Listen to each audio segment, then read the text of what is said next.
श्रीमद् भगवद गीता में मनुष्य के जीवन की प्रत्येक समस्या का समाधान मिलता है। भगवद गीता ऐसे प्रेरणादायक संदेशों का महासागर है जो जीवन से निराश मनुष्य को आशाओं से भर देती है। मुझे पूरा विश्वास है कि इस वीडियो को पूरा अंत तक देखने और शांत मन से इसकी बातों को सुनने और समझने के बाद न केवल आपके मन को असीम शांति का अनुभव होगा, बल्कि आपके विचारों में और जीवन में भी बहुत ही सकारात्मक बदलाव अवश्य आएंगे। मैं ये गारंटी के साथ कह सकता हूँ कि जो कोई भी इस गीता सार को पूरा अंत तक सुनेगा और इसके ज्ञान को अपने जीवन में उतारेगा, उसे अपनी हर समस्या का, हर परेशानी का समाधान अवश्य मिलेगा।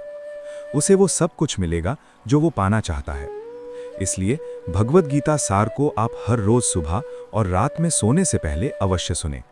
दोस्तों, श्रीमद् भगवद गीता में भगवान श्री कृष्ण कहते हैं कि जो भी मनुष्य श्रद्धा से युक्त होकर और दोषों से रहित होकर इस गीता शास्त्र का अध्ययन, श्रवण और मनन करता है, वो सभी पापों से मुक्त होकर मेरे परम धाम को प्राप्त होता है।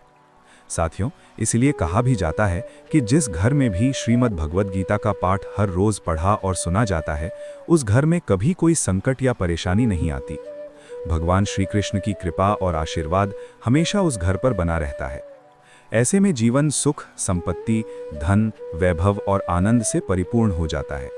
मित्रों, कुरुक्षेत्र की युद्ध भूमि में हुए महाभारत के भीषण युद्ध के प्रारंभ में ही अर्जुन युद्ध भूमि में अपने चारों तरफ युद्ध की इच्छा से आए हुए अपने परिजनों, भाई बंधुओं और गुरुजनों को देखकर घबरा जाता है।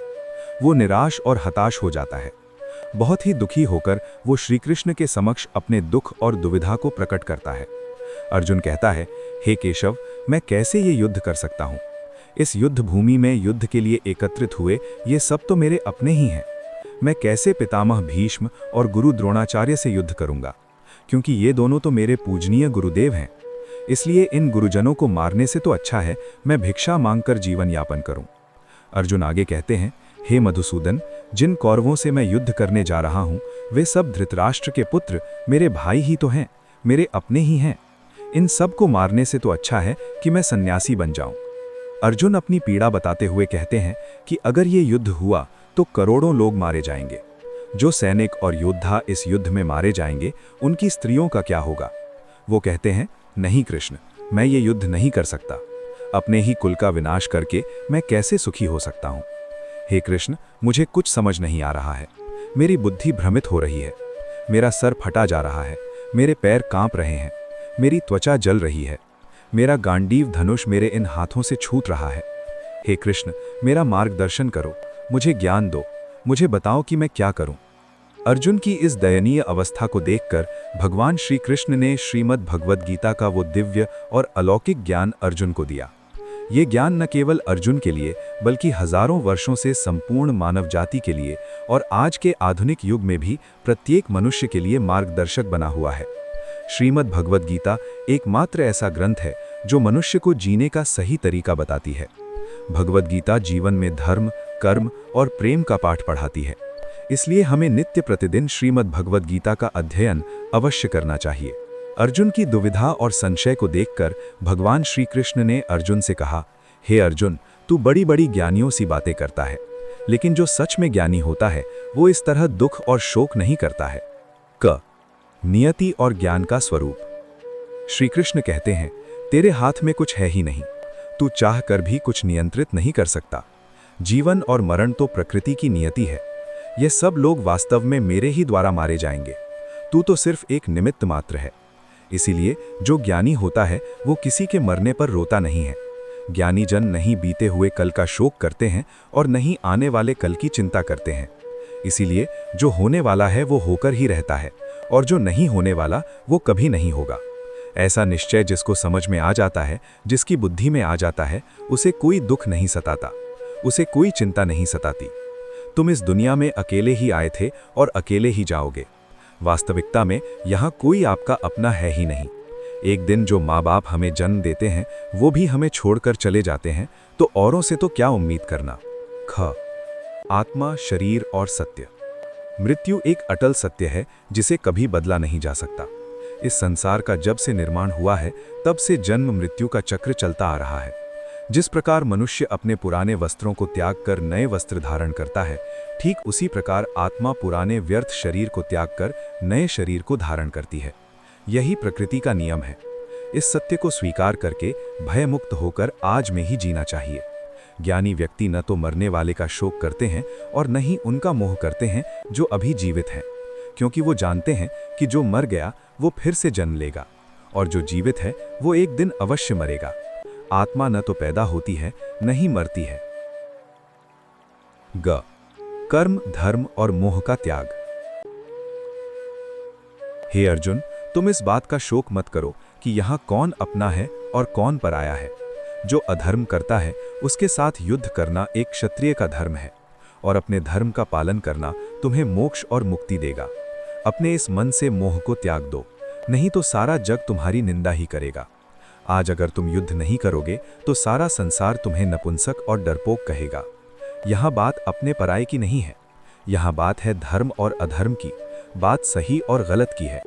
अगर तुम गलत को सहोगे, उसका अंत नहीं करोगे, तो गलत करने वाले को और भी अधिक बल मिलेगा, वो और भी अधिक अधर्म करेगा।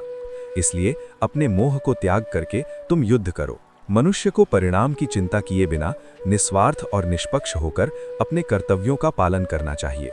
अपने जीवन की चुनौतियों से भागना नहीं चाहिए और न ही भाग्य को दोष देना चाहिए। व्यक्ति कर्म करने के लिए ही पैदा हुआ है, बिना कर्म किए कोई नहीं रह सकता। फल की अभिलाषा छोड़कर काम करने वाला पुरुष ही अपने जीवन को सफल बनाता है। इंसान अपने जन्म से नहीं, अपने कर्म से महान बनता है। जब इंसान अपने काम में आनंद खोज लेते हैं तो वो पूर्णता प्राप्त करता है। मनुष्य के कर्म ही उसके जीवन का आधार है। वो जैसा कर्म करता है वैसा ही फल उसे मिलता है। अगर वो अच्छे कर्म करेगा तो उसे अच्छा परिणाम प्राप्त होगा और अगर वो बुरा कर्म करेगा तो उसे बुरा परिणाम ही भोगना होगा। इसलिए व्यक्ति को हमेशा अच्छे कर्म करने चाहिए। भगवान श्री कृष्ण कहते हैं, हे अर्जुन, ये संसार मेरी ही माया है। ये संसार मुझसे ही उत्पन्न हुआ है। मैं ही इसका पालन पोषण करता हूँ और मैं ही इस सृष्टि का विनाश भी करता हूँ। मैं भूत, वर्तमान और भविष्य के सभी प्राणियों को जानता हूँ, लेकिन वास्तविकता में मुझे कोई नहीं जानता। श्री कृष्ण कहते हैं, जिस तरह प्रकाश की ज्योति अंधेरे में चमकती है, ठीक उसी प्रकार सत्य भी चमकता है। इसलिए मनुष्य को हमेशा सत्य की राह पर ही चलना चाहिए। हे अर्जुन, मैं सभी प्राणियों के हृदय में स्थित सबका आत्मा हूँ। संपूर्ण प्राणियों का आदि, मध्य और अंत भी मैं ही हूँ। मैं ग्रहों में सूर्य हूँ, वेदों में सामवेद हूँ, देवों में इंद्र हूँ, इंद्रियों में मन हूँ। मैं ब्रह्मा हूँ, मैं विष्णु हूँ, मैं महेश हूँ। जलाशयों में मैं समुद्र हूँ, पर्वतों में मैं हिमालय हूँ। इस संपूर्ण संसार में तुम जो कुछ भी देख पाते हो, सब मैं ही हूँ। भगवान श्री कृष्ण कहते हैं, मन की शांति से बढ़कर इस संसार में कोई भी संपत्ति नहीं है। जिस व्यक्ति ने अपने मन को शांत रखना सीख लिया है, उससे ज्यादा धनवान इस संसार में कोई नहीं। अशांत मन को नियंत्रित करना कठिन है, लेकिन अभ्यास के द्वारा इसे वश में किया जा सकता है। जो अपने मन को नियंत्रण में नहीं रखता, उसके लिए वो शत्रु के समान काम करता है। मन पर नियंत्रण रखना जरूरी है। मनुष्य का मन वायु की तरह चंचल होता है। ये मन ही है जो मनुष्य को काम वासनाओं की तरफ भटकाता रहता है।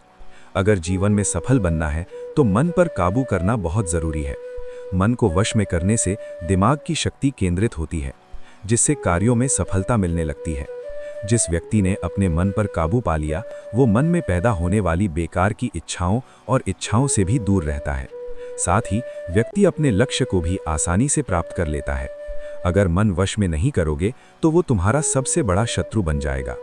ख मन की शरारत और सुख दुख का आभास। मनुष्य के दुखों का कारण उसका मोह है। जितना अधिक मोह करेगा उतना ही अधिक कष्ट भोगेगा। मोह विनाश का कारण होता है। जब भगवान श्री कृष्ण से अर्जुन पूछते हैं कि हे केशव, ये सब मानकर भी कि आत्मा नित्य, सनातन और अजन्मा है, उसे शस्त्र नहीं काट सकते, आग नहीं जला सकती, फिर भी प्राणी की आत्मा को दुख, सुख, शोक, खुशी, मान, अपमान, पीड़ा और आनंद का एहसास क्यों होता है?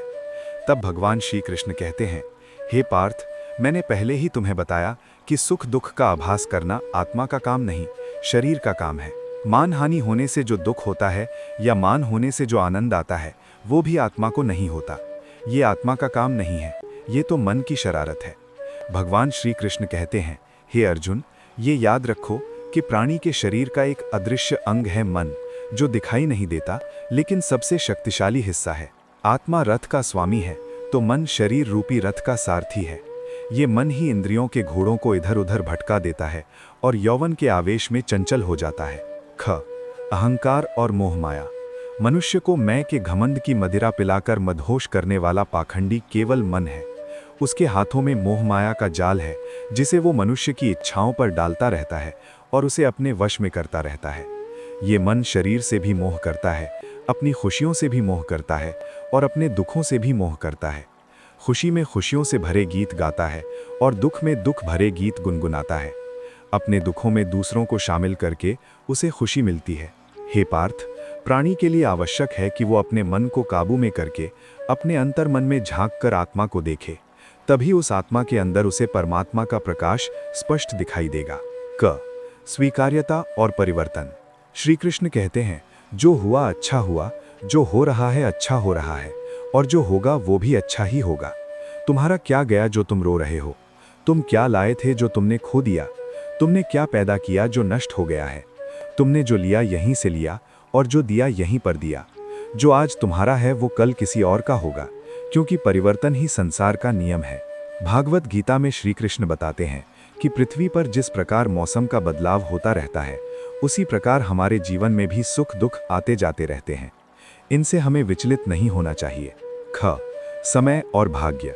हे अर्जुन, समय से पहले और भाग्य से अधिक किसी को कुछ नहीं मिलता। समय मनुष्य के बनाए मार्ग पर नहीं चलता, मनुष्य को ही समय के दिखाए मार्ग पर चलना होता है। इसी को नियति कहते हैं। जीवन कठिन तब लगता है जब हम स्वयं में बदलाव करने की बजाय परिस्थितियों को बदलने का प्रयास करते हैं। जब समय आपके विपरीत चल रहा हो तो शांत रहना ही सबसे बेहतर होता है। तुम यहाँ खाली हाथ आए और खाली हाथ ही जाओगे। जो भाग्य में है वो भाग कर आएगा और जो भाग्य में नहीं है वो आकर भी भाग जाएगा। इस संसार में भाग्य से अधिक और समय से पहले न किसी को मिला है और न ही कभी मिलेगा। मनुष्य हमेशा अपने भाग्य को कोसता है, ये जानते हुए कि भाग्य से भी ऊंचा उसका कर्म है जो स्वयं उसके हाथों में है। क्रोध, संदेह और नकारात्मकता। क्रोध मनुष्य को नरक की ओर ले जाने वाला द्वार है। क्रोध करने से व्यक्ति का मन अशांत हो जाता है। वो आवेश में आकर कई बार अपना ही नुकसान कर बैठता है। भगवान श्री कृष्ण कहते हैं कि मनुष्य को क्रोध करने से बचना चाहिए। कितना भी क्रोध क्यों ना आए, स्वयं को शांत रखने का प्रयास करें। सदैव संदेह करने वाले इंसान के लिए प्रसन्नता न तो इस लोक में है और न ही परलोक में। हमेशा शक करने वाला व्यक्ति कभी शांति प्राप्त नहीं कर पाता। इसलिए संदेह करने से बचें। अधिक संदेह करने से मन की शांति भंग हो जाती है और व्यक्ति भ्रमित होकर अपने संबंधों को नष्ट कर डालता है। जिस इंसान को अपनी जिंदगी में, अपने आसपास की दुनिया में सब कुछ सिर्फ बुरा ही बुरा दिखाई देता है, सब कुछ गलत ही दिखाई देता है, वो इंसान जल्दी ही अवसाद में चला जाता है। कान भरने वालों से हमेशा सावधान रहें। ये अच्छे अच्छे रिश्तों को बिगाड़ देते हैं। इस जगत में सत्य से भी बड़ा सत्य प्रेम है, और जिसके प्रति प्रेम है उसके प्रति असत्य होना मुश्किल है। जो तुम्हारा साथ देता है तुम उसका साथ दो, और जो तुम्हें धोखा देता है तुम उसे त्याग दो। जिस जगह आपका सम्मान न हो वहां पर कभी नहीं जाना चाहिए, वरना लोग आपको कमजोर और मूर्ख समझेंगे। प्रेम सदैव माफी मांगना पसंद करता है और अहंकार सदैव मां सुनना पसंद करता है। भगवान श्री कृष्ण कहते हैं, कर्म ही तुम्हारी पहचान है, वरना एक नाम के तो यहाँ हजारों इंसान हैं। अच्छे कर्म करने के बावजूद भी लोग केवल तुम्हारी बुरी बातें ही याद रखेंगे। इसीलिए लोग क्या कहते हैं इस पर कभी ध्यान मत दो। कभी उस व्यक्ति पर भरोसा मत करो जो वक्त के साथ स्वभाव बदल लेता है। अगर आप किसी को एक बार माफ करते हैं तो आप समझदार हैं। अगर आप उस व्यक्ति को दूसरी बार भी माफ करते हैं तो आप बहुत नर्म दिल हैं। लेकिन अगर आप उस व्यक्ति को तीसरी बार भी माफ करते हैं तो आप दुनिया के सबसे बड़े मूर्ख हैं। जिस व्यक्ति में ज्ञान की कमी होती है और ईश्वर में श्रद्धा नहीं होती, वो मनुष्य जीवन में कभी भी आनंद और सफलता को प्राप्त नहीं कर पाता। पछतावा अतीत नहीं बदल सकता और चिंता भविष्य नहीं संवार सकती। इसलिए वर्तमान का आनंद लेना ही जीवन का सच्चा सुख है। संतुष्टि ही जीवन का मूल मंत्र है। अगर इंसान में संतोष है तो कोई दुख उसे तोड़ नहीं सकता। यही है जीवन का रहस्य। बुद्धिमान लोग चुप रहते हैं, समझदार लोग बोलते रहते हैं और मूर्ख लोग हमेशा बहस करते रहते हैं। सोच अच्छी होनी चाहिए, क्योंकि नज़र का इलाज तो संभव है लेकिन नज़रिए का नहीं। आप स्वयं को अच्छा बना लीजिए, दुनिया से एक बुरा इंसान स्वतः ही कम हो जाएगा। योग्यताएं कर्म से पैदा होती हैं, जन्म से तो हर व्यक्ति शून्य ही होता है। क मुश्किलों का सामना। दुख और तकलीफ इंसान को परेशान करने के लिए नहीं, बल्कि उसकी योग्यता और आत्मविश्वास का इम्तिहान लेने के लिए आते हैं। जीवन में जब भी कोई मुश्किल आए तो हिम्मत मत हारो, बस थोड़ा धीरज रखो। जो लोग मुश्किल वक्त में खुद को थोड़ा संभाल कर धीरज रख लेते हैं, वे हर मुश्किल को आसानी से पार कर जाते हैं। लेकिन जो लोग मुश्किलों से डर जाते हैं, उनकी मुश्किलें और बढ़ जाती हैं। और जो लोग मुश्किल में अपनी हिम्मत को संभाल लेते हैं, वे बड़ी से बड़ी मुश्किल को भी आसानी से पार कर जाते हैं। तैरना सीखना है तो पानी में उतरना ही पड़ेगा। यूं किनारे पर बैठकर कोई गोताखोर नहीं बनता। ख अहंकार और त्याग। जीवन में अहंकार भी आवश्यक है, जब बातें अधिकार, चरित्र और सम्मान की हों। अहंकार की वजह से हम कितने रिश्तों से दूर हो जाते हैं। समय बड़ा बलवान होता है, जो व्यक्ति को कभी मगरूर तो कभी मजबूर बना देता है। यदि तुम्हारा समय बलवान है तो अहंकार से बचो, यदि समय खराब है तो बुरी संगति से बचो। ये 4 बातें मनुष्य को जीवन भर याद रखनी चाहिए। पहला, त्याग के बिना मनुष्य का भाग्य नहीं बन सकता। दूसरा, कुछ छोड़े बिना कुछ पाया नहीं जा सकता। तीसरा, जो देता नहीं वो लेने का भी अधिकारी नहीं। चौथा, मनुष्य बिना बीज बोए फल खाने की आस में जीवन बर्बाद करता है। हे अर्जुन, अपने आप को भगवान के प्रति समर्पित कर दो, यही सबसे बड़ा सहारा है। जब भक्ति में मन लगने लगे तो समझ लेना आपने भगवान को नहीं, भगवान ने आपको चुना है। श्री कृष्ण कहते हैं, जो होने वाला है वो होकर रहता है, और जो नहीं होने वाला वो कभी नहीं होता।